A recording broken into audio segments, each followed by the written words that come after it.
Viral di media sosial, warga yang marah mendatangi Puskesmas Desa Huta Padang, Kecamatan Mandoge karena kecewa atas sikap dokter Puskesmas yang diduga tidak memberikan pinjaman mobil ambulans saat akan merujuk pasien kecelakaan yang dalam keadaan sekarat, sehingga pasien meninggal dunia. Sejumlah warga dan keluarga pasien yang anaknya meninggal terlibat ketegangan dan perdebatan di ruang Puskesmas Huta Padang. Warga meminta klarifikasi dari pihak Puskesmas terkait penolakan pihak Puskesmas memberikan pinjaman mobil ambulans meskipun pasien sudah dalam keadaan sekarat.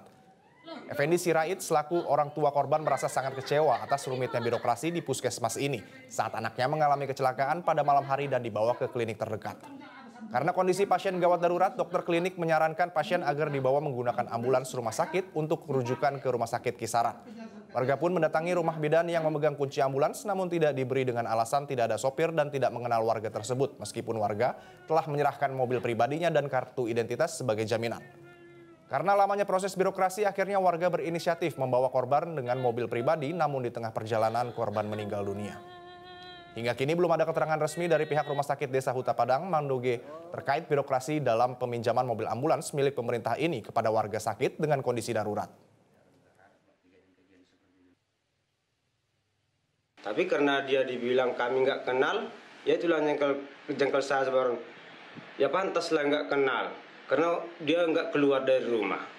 Nah sudah itu, aku pun nggak tega lagi nengok anakku udah makin sekarat. Ya maksakan diri lah aku. Ya udahlah Pak Dokter, kubawa aja lah anakku. Itulah dokter sekeliling tadi kan, kubawa lah dok anakku biarpun pakai nomor pribadi. Aku pun nggak sanggup lagi nih anakku kalau mana tinggi terbaring. Karena kunci pun nggak dikasihnya. Padahal ambulan ada, kunci ada, tapi nggak dikasih. Ya daripada kayak gini anakku ya bagusan lah kayak naik mobil pribadi. Ya itulah kami minta tolong sama lain ini. Ayolah le, kita bawa mobil. Terus lainnya pun ayolah.